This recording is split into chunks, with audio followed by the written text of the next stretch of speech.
And we are live. Welcome to the Cape Town Press Club at Home, another virtual event which we are able to bring to you thanks to the generous support of the Konrad Adenauer Foundation. Thanks also to our technical producer, Margriet Groenewold. We bring these events to you free, but that doesn't mean they don't cost. We thank all those club members who have made financial contributions so we can keep this going. Wednesday week, I'll be speaking to Eskom CEO Andre de Ruyter, and the week after that in conversation with Lesetja Kaganyago, the governor of the South African Reserve Bank. Just a reminder that you can post using our online facility any questions at any time, and after the presentation, I will try and fit as many as I can to our guest, Wandile Sihlobo, Chief Economist of the Agricultural Business Chamber of South Africa. The economic impact of COVID-19 pandemic on local agriculture and food security is of major concern to all South Africans. So to bring us up to speed on the issues is today's guest. Wandile Sihlobo has been a commissioner at the International Trade Administration Commission of South Africa and is a member of the South African Agricultural Economics Association. In 2018, Agricultural Writers SA named Sihlobo as Agriculturist of the Year. He is a columnist for Business Day and Farmers Weekly, and he contributes to the Fin24 and the Daily Maverick. He's also the author of a recent book published by Pan Macmillan, Finding Common Ground, Land, Equity and Agriculture. So please welcome to our virtual broadcast studio, Wandile Sihlobo. Thank you so very much, Brian, for having me on, and thank you to the Cape Town Press Club. We'll just start my talk by sharing on some slides, which I will be running through during the session. Thank you. The airwaves are yours. Thank you.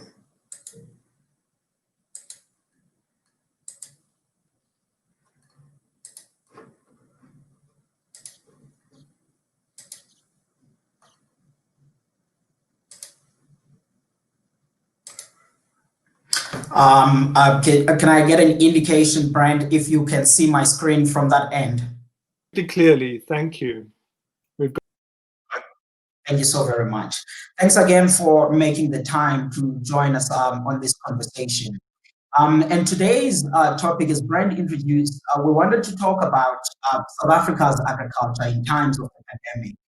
And obviously looking at it from a production side, but to a certain extent also have a look at how does all of this influence food security from a consumption side. And I think for us to gain a broader appreciation, perhaps maybe it might help to look at this topic into three ways before we come on during the commentary on a section of food security. Firstly, by just looking at a broader impact of the pandemic on agriculture globally, domestically, and also I think it would be important to gain a bit of an appreciation about the policy interventions that South Africa's government has implemented during this period to try to curb the impact of this pandemic on the sector. And I think then the most important part is also of saying what next after the pandemic, what would be the strategy of ensuring resilience of the sector. And I think on that end, we'll be looking at it in two ways, because agriculture, yes, on a food security angle, but also we have a big problem of job creation and also a problem of growth, which I think that will ever be more important after the pandemic. And now to kickstart off, to look globally, I think there's really been about four major things that we saw playing out in global agriculture as a result of the pandemic. The first thing were obviously the trade restrictions, where many countries, if you think about Vietnam, Russia, and at the start of the global major lockdowns, indicated that they would be putting on restrictions on some of the staple foods, rice and wheat, on the exports of those. And obviously this is one of the important things for South Africa and was troubling at that time, because we are net importers of rice. As a country, we consume about 1 million tons of rice a year, and all of it is imported. And on the wheat side also, we import about 50% of the wheat that we consume a year. That's about 1.8 million tons of wheat. And those countries that I've mentioned there on the screen are amongst the key suppliers of these products to South Africa. And the second point was the logistics. Countries like India are very important to us. About 20% of the rice that we are importing comes from India, and they experience some logistical challenges in there. And obviously, Europe had different challenges than us. They had food waste issues, and also in the US, because about 20% of what they produce, you find that it goes to school feeding schemes and the restaurants. And with those closed for a moment, somewhere between April and May, it did cause them some bit of a challenges onto that.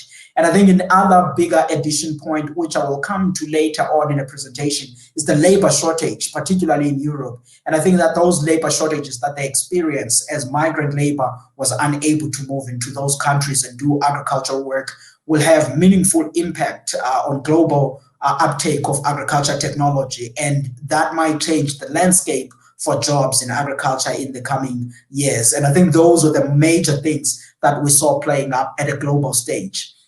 Now, obviously, many of those have already been somewhat softened now or resolved. If you think of trade restrictions and all of those things, they no longer an issue, even on logistics. The chart that you see, for example, on your right-hand side of the screen, it shows, or it tries to show, the activity of the shipping lines. There's been a good recovery in various shipping lines, which means that there's no longer those challenges that were existed during that dip, those lower levels that you see on that graph. And on a point of a large supplies, it becomes clear now, or it became clear now, that in the 2020-21 season globally, there will be record harvest of maize, roughly around about 1.2 billion tons of maize. And on wheat also, there's expected record harvest of wheat globally, around about 769 million tons of wheat. Rice also at the record levels, around about 505 million tons, which means that there's no longer an urge to place restrictions, because had those numbers been lower, those restrictions would have hurt not only us as South Africa, but the entire continent at large, because we are importers of these commodities. If you think of the most important one, wheat, Africa only produces about 3% of global wheat. So we're really depending on the European side, as well as the Americas and Asia to a certain extent, for supplies of those products. So broadly, availability, the world is in good shape. Now, obviously, in South Africa, the impact has somewhat been different. Before the pandemic, we had viewed year 2020 of agriculture in South Africa as a recovery year. Many of you who are in the Western Cape, and some people that might be joining us on this conversation from elsewhere, you will know that 2018 and 2019 really had tough droughts in certain provinces in South Africa. And even 2020 season, the season that we are in, started off late last year with some dryness, and we received rainfall later on. But the crop that we were expecting was really showing to us that this will be a recovery year. For example, we have now the second biggest harvest of grains in South Africa. If you think of maize, it's 15.5 million tons. That's the second largest on record in this country. And obviously that was going to feed on to increased job creation, to increased agricultural fortunes. Even then, before the pandemic, we had thought that South Africa's agricultural GDP would grow by roughly 15% from those contractions which we saw over the past few years. We've since lowered that number to about 10% year-on-year agriculture GDP. But putting that in context, I mean, it's still a good number, because the overall economy will contract by more than 7% this year. So there's really some good story that is happening on an agricultural side. Now, that's the broader picture, but obviously some certain subsectors are feeling the pinch. And you think about the wine industry, floriculture, tobacco, they've suffered since the lockdown. Some have somewhat now been eased, but the tobacco and the wine industry, they're the ones that are still feeling a bit of a strain because of the regulatory matters that are in place. And obviously the other key thing that we continue to worry about is around the global demand of all of these things that we are producing in South Africa. If you think about how much we export, out of all of our production of agricultural products in South Africa, we export roughly 50% of that in value terms. That's roughly around about $10.5 billion of the products that on an annual basis we put out to the export markets. And now, why are we worried about the exports side is largely because of what perhaps maybe on that chart that you see on the board there is showing, that the per capita income in a number of countries is really going to be strained as countries go into this pandemic, people losing jobs, the households' incomes are really going to be down, and that might influence their expenditure on agricultural products, particularly the high-value products, which provinces like the Western Cape actually produce those products. And the Africa that I'm showing is also an important market for us, because out of all of those exports that we are sending out, which you see on that graph, you will notice that the dark blue line that is at the bottom speaks to the value of exports that go to Africa. That's about 40% of what we export goes to the African market, and about 25% or so goes to Europe, followed by Asia and the rest of the world. Now, if the incomes then are declining in Africa and elsewhere, that might influence, that might negatively influence our export participation in the near term. Obviously, if that happens, then that means that the availability of those products could be more in the domestic market, relatively lower prices, good for consumers, but also we have to think about the sustainability of the food industry in the long run, which is one of the things that perhaps maybe towards at the end I will return to. Now, on the backdrop of all of those key events that have been happening, the question could be, what are some of the policy intervention perhaps that the South African government or South Africa at large has put in place in the wake of this pandemic? And when one thinks about the interventions that have been made, it's really about two major ones.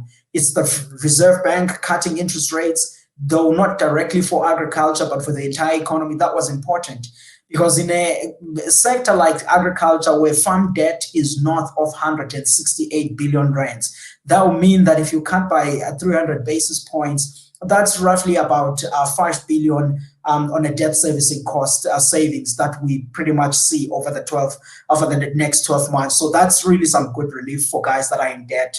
And obviously the other intervention, which really supported also the relatively small farms, was this one by the Department of Agriculture, ring-fencing or putting out about 1.2 billion rands to support certain enterprises. And also they extended that to some of the land reform farms that they felt that needed to be assisted.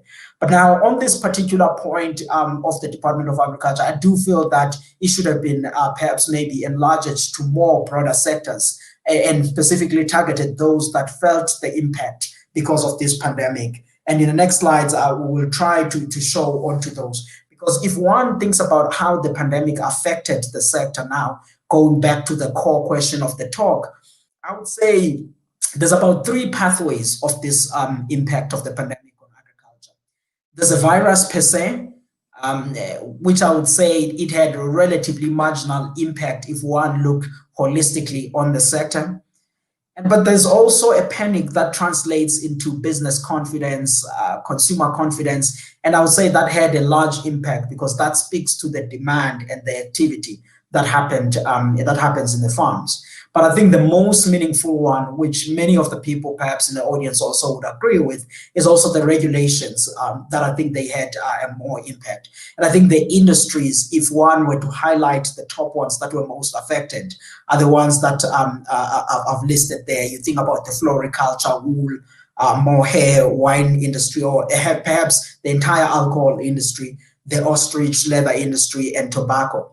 And in part of the paper that we wrote with Professor Johan Kirsten at Stellenbosch University and Professor Freddie Meyer at University of Pretoria, we tried to look at how these things have actually affected the sector.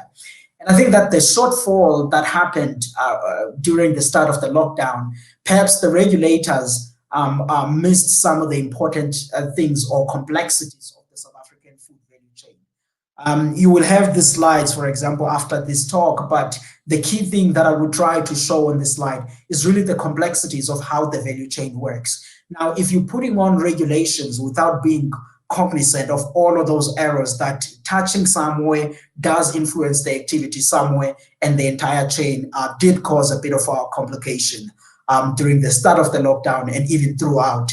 And if one was to group the sectors that are, say, in the subsectors of agriculture, then which are those that have been mainly affected by those regulations? Starting off with the grains and oilseeds, for example, as you see here, it's all green. There's been very minimal impact on this particular subsector. And this is the industry that is dominant in central South Africa, going towards east as well as to a certain extent north, but not down there in the Western Cape. So impact on this has largely also been very minimal. But when one begins to zoom in and say, okay, we do see the grain industry, but on a horticulture industry, what has the impact of this pandemic actually been? And I think you will see here that it differs on a commodity by commodity, which we've tried to select here. Potato industries, tomatoes, vegetables, I would say they had a minimal impact, and that came through the demand side, which is the second point in those points that on those pathways, those three major pathways that I've highlighted in the previous few slides. And that happened when we were on level 5, level 4. Even now, that is still there. And obviously, that is through the reduced demand from the restaurants and elsewhere, lowering the prices. In one way or another, one can view that and say, if then prices gets to soften, that's good from the consumer side. But I think when you're looking at the industry, you're looking at the sustainability holistically, both on a consumer side, but also on a production side, on whether then farmers will be able to get a certain level of value that enable them to pay wages and be able to continue with their businesses. And I would say one of the industries also that had a less impact, perhaps maybe even relatively in levels as what we're seeing on grains industry, is the citrus folks, deciduous fruits and table grapes. The pandemic came right after the peak of the export activity has somewhat maybe passed. To the citrus industry, it came when the exports activity was really beginning. And I think that the impact that the folks there experience is not so much on the demand per se, but more on the logistics at the ports as the virus begin to affect some of the other areas, particularly within the Western Cape ports. Many of you have written and reported onto those matters, and I think that did have an impact. The wine industry and the grape industry, that's where the major impact was. Obviously, in our assessment, we ended in June. You will see that there's a red under that level 5. And when we walked out of level 5 and went to level 4 and for a certain period on level 3, you see the color of those bars changing. But I think now, for example, we are back on the red to a certain extent, as we only just open for exports and not for domestic consumption. But obviously, there are health reasons and all kinds of reasons that have been put up as backing up that policy stand. And if one looks at the other important subsector, which is in value term even half of the value of agriculture, the livestock, you group in there, there's been also an impact, but not as severe, obviously, as the other industries. And I think we are now on the green to a certain extent in all of these industries. The reduction in demand when restaurants were not operating, I would say that was a major pathway that affected those folks. And also when the auctions in the farms couldn't really continue for the wool folks and the leather industries and stuff, that was one of the key issues. And also the drop in prices, the just general demand was one of the key challenges in there. But now we are entering the green one, and I would say that this industry going forward, this particular subsector, could somewhat perhaps maybe thrive well over the foreseeable future. Now that's really the broad impact. Obviously, some stuff that we will get into in the discussion. But now I want to pivot a little bit to say we do see all of these challenges and all of these things. And now the key important question perhaps that is going to come up is to say, many of the people, the ANC, the Business South Africa, they've came out, for example, about a week or so ago, pinpointing these plans, what they are saying post-COVID-19. These are some of the things that they think should be done to restart the economy and to make sure that there's inclusivity in jobs, in value, and all kinds of good things that we all aspire to see happening in South Africa.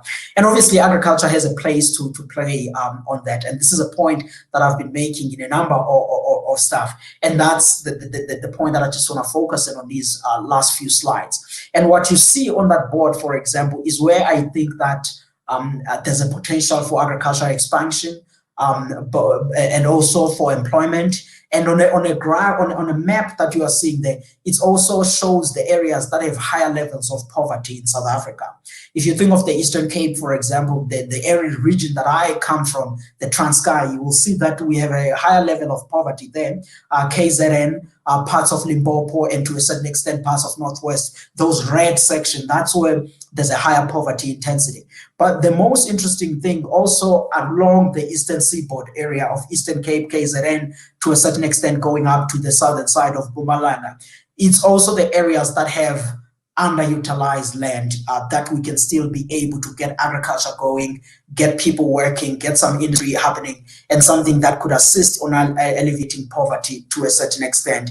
And I think that's the message that we have been passing out, and I think even the lawmakers are beginning to listen more to that particular messaging. And I think when we think about agricultural development post-COVID-19, those three provinces need to receive priority. And obviously other provinces like Western Cape and the other provinces that are well developed in agriculture will need to focus more on infrastructure. We need to focus more on ensuring that whatever programs that increases the competitiveness of agriculture need to be paid attention on. But when you transition to that Eastern Seaboard, you will be confronted by land reform questions and all of those things, which is where I think that the state will need also to find a way there, because if we want investments in those areas, land governance will need to be improved. Either then you're thinking about tradable long-term leases on those pieces of land, or you think about any public partnership approaches, those will need to be prioritized. And that's the message that I'm getting also from the Business South Africa proposals, and to a certain extent even the ANC made that particular point. And I think those are some of the things that will need to be prioritized. And obviously focusing more also on some of the infrastructure that is on those areas, either improving irrigation systems and also some basic infrastructure like roads and silos and things. Those will be important when we think about the post-COVID-19 economy in as far as agriculture. And the state can't do that alone, which is where I think that private sector participation will become ever increasingly important in those areas. And that private sector participation could also even assist on the weakness of the local governments or local municipalities in those areas that have somewhat failed to assist this growth agenda over the past few years. And obviously we already know, and this is a point I made on Daily Maverick and Fin24 yesterday, that we know what needs to be grown to get jobs. We know what are the high value products, but now we just need to find a way of getting both on the public sector and the private sector working together in those areas, solving these structural problems, the brief one that I just explained. And the key things that they can focus on are, for example, the ones that have a higher growth potential. And the crops with higher growth potential, when you think of agriculture, are the ones that are highlighted by these light bluish line. That's where growth potential over the past 5 years have been. And the dotted lines that you are seeing there, you read those from your right-hand side. That's where value is the largest. But I would say let's focus on the ones that have been growing a lot with those light bluish bars. And obviously, the key thing or the key summation of what should be the overarching view of all of this post-COVID-19 is the issue of jobs, and it's the issue of inclusion in agriculture and resilience. And resilience both from a social or political matter and also in a climatic matter. Those are some of the things that will need to be focused on. And I think the role that the state will have to play, it will be on those three parts that you see on your left-hand side of your screen: the land, water infrastructure, value chains. But much of these will also be assisted by the private sector. And that's, I think, the thinking that will need to be there when we think about the post-COVID-19 economy, about what needs to actually be happening. And I'm raising a lot the issue of inclusion, because I think if you think about South Africa, this is one of the important questions. The last slide, for example, that you are seeing on the board there, it has a particular point that I've highlighted in the middle, which shows the share that of agriculture, of certain agricultural products produced by Black farmers. You'll see on commodities like maize, for example, it's roughly around about 4.7% of Black farmers, wheat 1.3% of Black farmers. And I think many of you would agree that in a country like South Africa, we can't have that sort of a really slow distribution produced by Black farmers. We need to see more inclusion. We need to see that share growing. But that, of course, doesn't mean that we have to be squeezing off a particular share. I think that we can see inclusive growth and expanding to some of the other underutilized areas could grow that particular share of agriculture by Black farmers. And I think if we do that, we might be able even to find stability on a political economy side of South Africa's agriculture. This will be one of the things that we need to confront when we think about the agricultural economy after the COVID-19. And I think I will stop there, Brent, for now. And obviously, if you need more of anything that is in agriculture, in the book that we have put out, there's a bit of some of the other matters that we have discussed, which have to do with the agricultural sector. And I will stop there, Brent, and then we will engage on a conversation. Thank you so much for listening.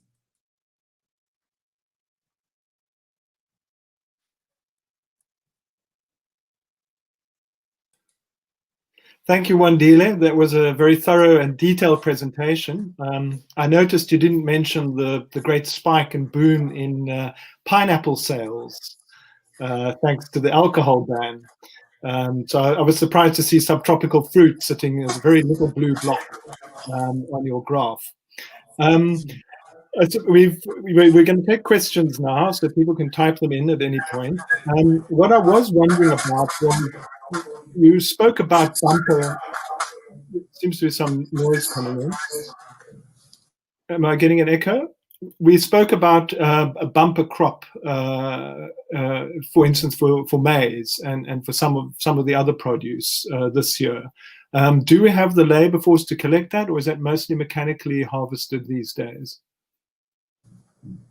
No, I think we do have the labor force, Brent, to work on the harvest. But in terms of the harvesting in generally, in the grains and oilseed related stuff, that is largely mechanical harvested. But when you think about the horticulture one, that's where we do have a labor force. Right now, for example, we have about roughly 865,000 people working on in the agricultural sector. And I think the key thing or the key message of this boom for me is the fact that it means that we are, at least as a country, at a point where we are hit by COVID-19 pandemic, but having the large food supplies. We have sufficient grains, we have sufficient fruits, sufficient meat in as far as availability. But obviously the point maybe that I didn't delve into the presentation on a food security one, we still have millions of people that are going to bed hungry. And I think the key challenge onto that is that people are just largely out of work.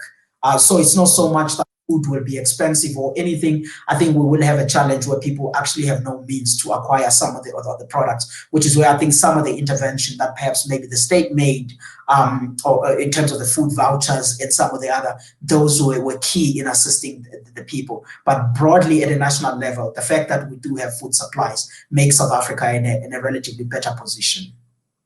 So you're saying that food security is more of an economic problem than a problem of supply?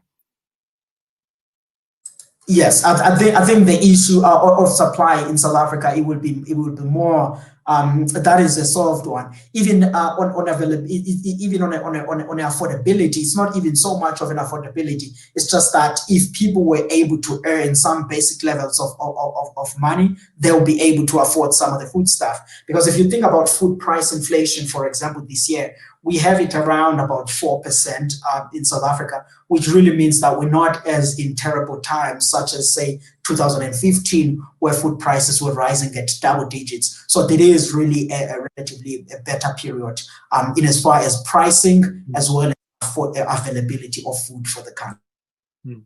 Yes, I've been a bit puzzled by that because certainly inflation has gone down.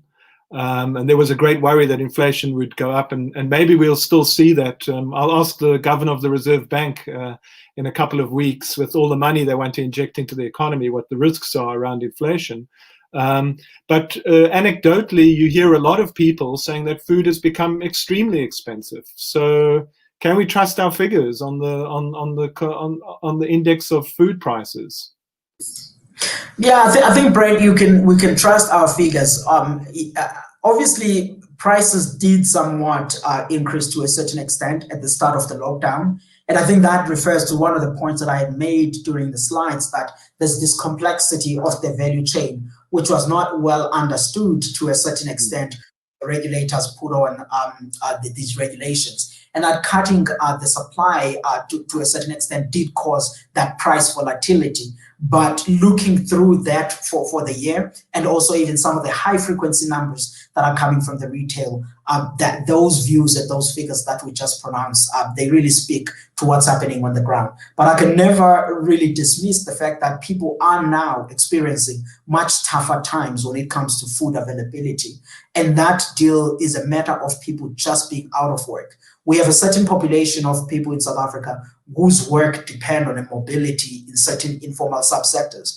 With those not operational, and people having virtually no incomes, obviously some of these things will become expensive and unaffordable for them. And I think that's what we are experiencing in certain parts of our community. Right. You mentioned that we import about 50% of our wheat. Are we going to be able to get those wheat imports? Do we know? You're not expecting any problems, bottlenecks, shipping problems? No, we're not expecting any bottlenecks. In fact, perhaps between the period that's October last year up until September this year, we had estimated that South Africa will need to bring in about 1.8 million tons of wheat. With the numbers that we have as of last night, we've already brought roughly about 81% of that is already in our shores. And I think that we're not going to be seeing bottlenecks. The shipping lines are somewhat now back on full activity. And even if you look at the global market where we get our wheat from, there's availability of supplies. Global wheat production is at a record level, around about 769 million tons of wheat. So the food is there. It's just about now those relative incomes that people need to be able to access that. But I think when pricing and availability, that is there. The only regions that I fear for bread is not so much on South Africa, but looking at our neighbors and looking at Southern Africa at large, that's where we'll have problems. Because if you look holistically at us in Southern Africa, the countries that are in good standing in as far as food availability is South Africa and Zambia. Zimbabwe, you think about staples such as maize, for example, they only produce half of what they need per year. So as you head towards the end of the year, Zimbabwe is one of the countries that will have big challenges of food availability. And even if you look towards Malawi, Tanzania, those are some of the countries that might have a tough time. And unfortunately, they will have a tough time on affordability, while even the buying power is not there as governments put budgets to health matters. So those are the areas that I worry a lot about. I think you've been muted, Wandile.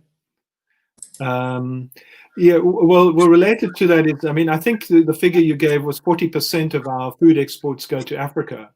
Now the question is, will those countries be able to pay for those exports? I think, Brett, that's one of the things that I was trying to highlight. I mean, I had one of the other slides there, which shows the GDP per capita really declining, because within those 40% of those exports that goes to Africa, a great deal of that, I would say 80% of it is within the SADC region. The likes of Zimbabwe, yes, they are in bad state, but they remain big markets for agricultural products in South Africa. So I think those are some of the things that we're worried about. We're worried about the demand, about what that demand will be, but we will be watching. I think that in a near term, there has been international organizations stepping in. We began to see, for example, the World Food Program and the likes being able to buy some staple for those countries. So I think that to a certain extent will assist, but certainly the demand around about next year or so, you could see that slowing, and that won't be because the need is not there, but really the income question. Right.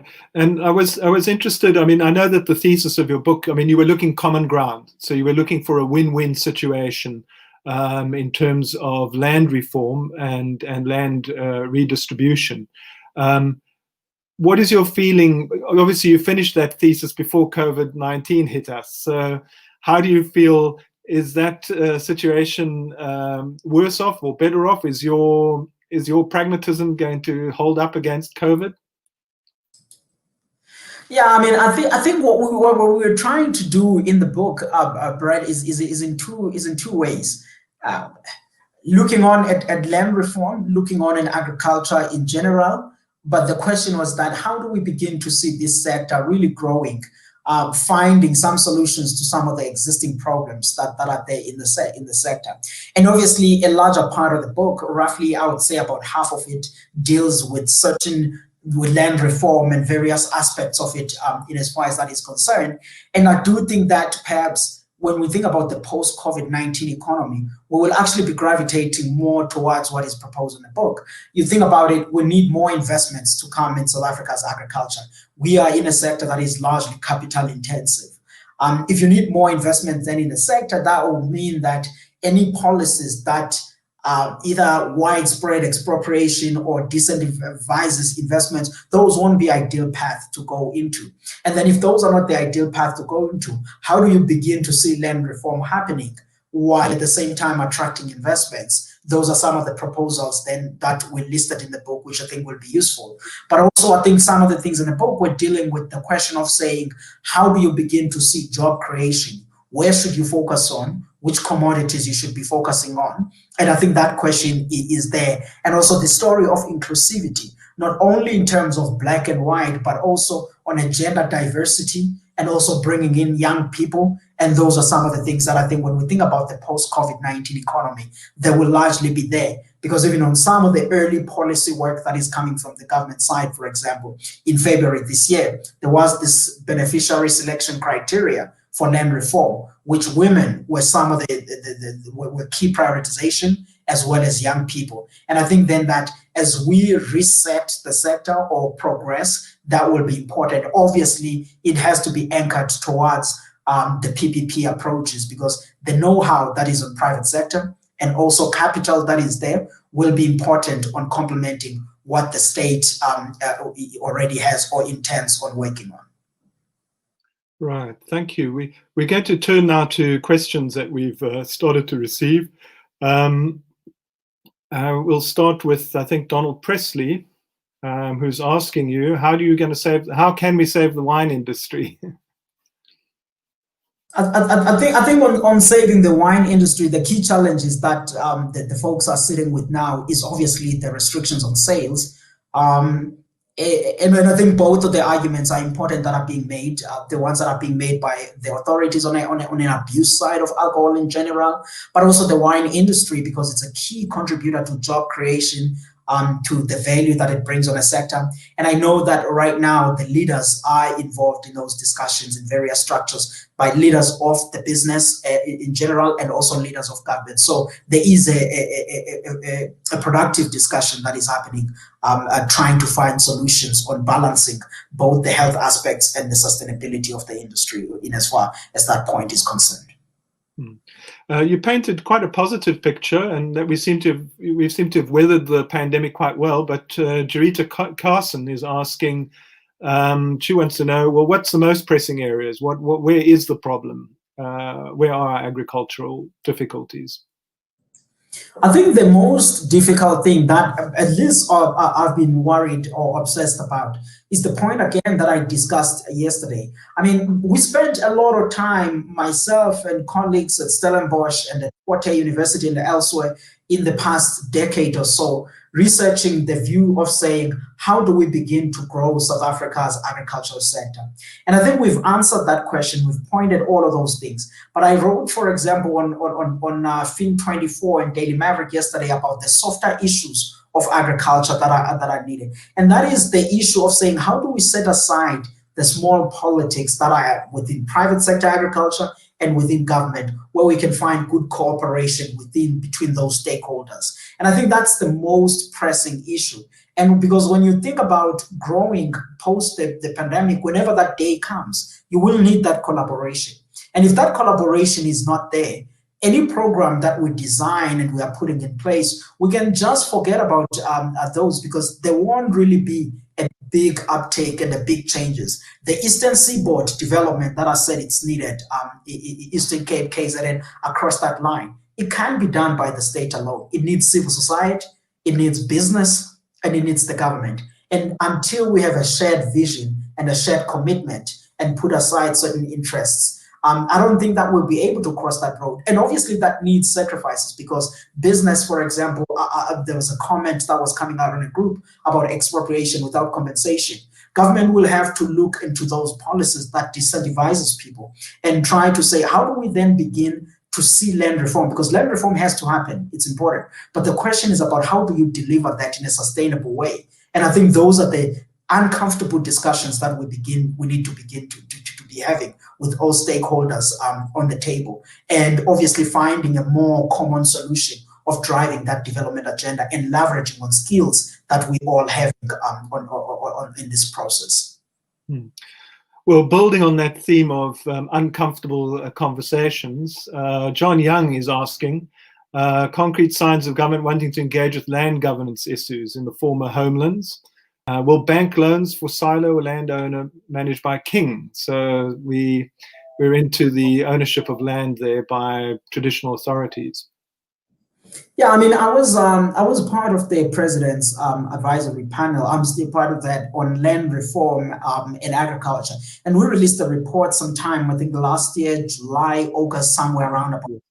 And that was one of the things that we had to look at, because obviously to see investments in the individual ownership would be important.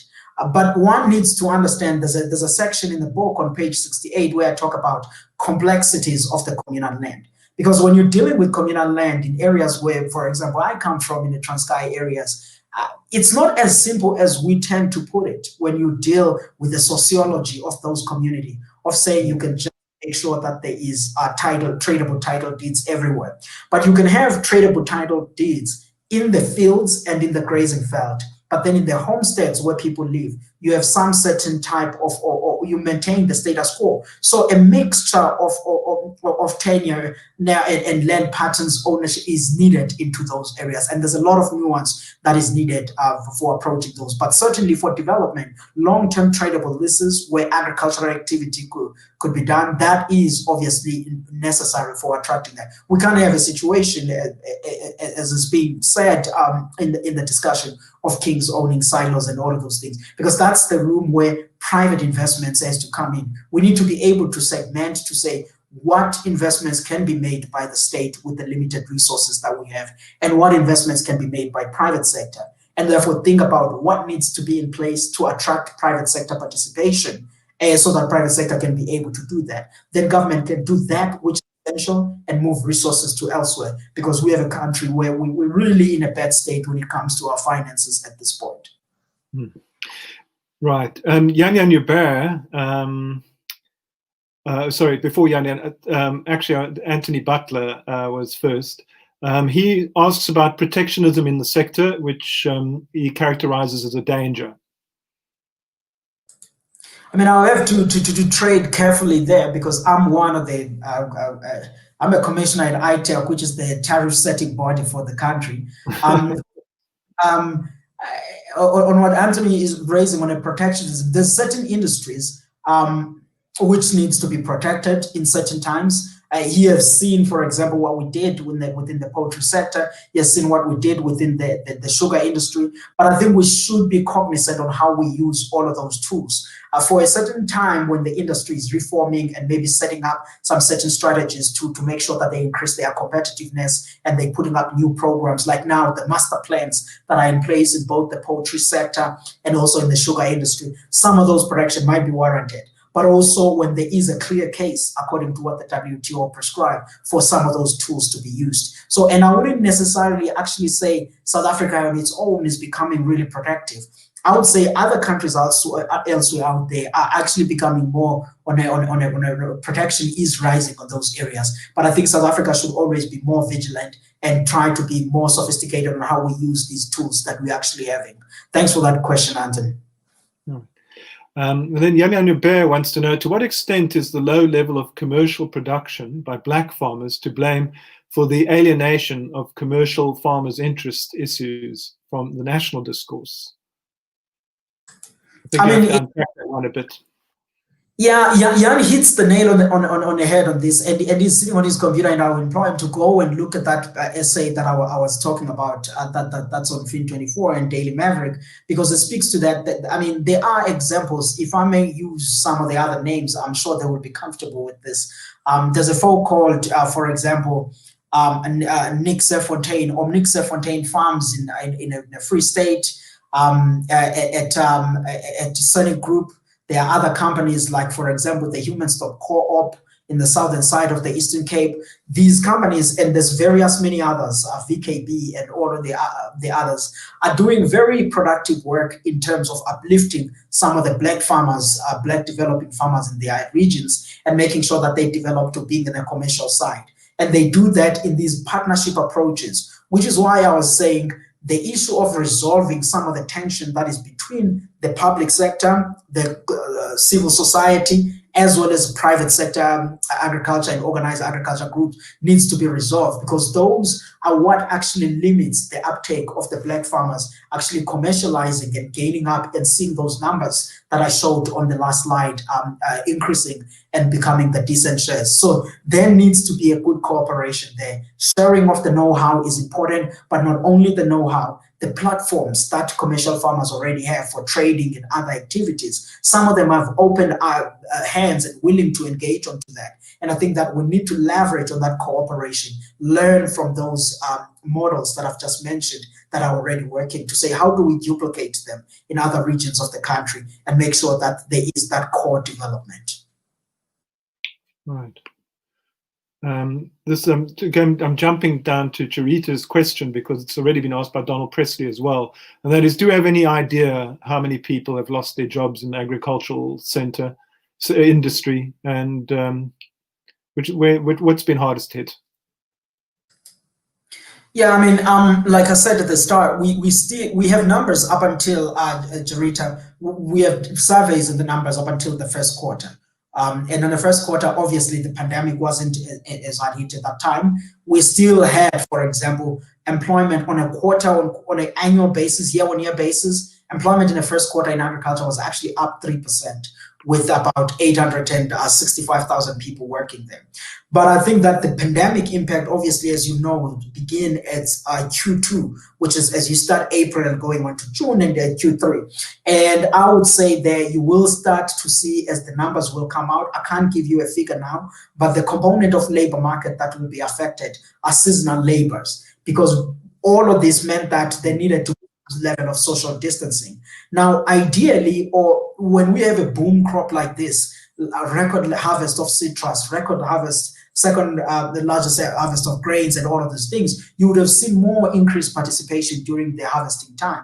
But I think that what ended up happening this year is hours of work having stretched, but people not increasing the number of people that can come into their farms. That seasonal labor component, which is over a third of the agricultural sector, could be somewhat affected. But I don't mean by that a third of employment has already been affected. Those are the numbers that we will get a sense of. But obviously, the last point on this is that if we don't resolve the issues that do exist in the wine industries and elsewhere, you've seen the likes of Vinpro and stuff putting up numbers that are possibilities of unemployment. And I think we should be sensitive to those. And I'm hoping that the discussions that are underway could be able to resolve some of those challenges. That's all I could say in as far as employment on this point. Thank you. Got a question from Selo Mokoena. He says, land expropriation without compensation is now unavoidable. Should it take place, what could be the high road or opportunities as opposed to the threats? Yeah, I mean, look, obviously, I look at these things from an economic perspective. There's history into it. There's emotion into the subject, which both all the people of South Africa, even if you're looking on the sides of race side, everyone is emotionally invested on the topics, rightly so.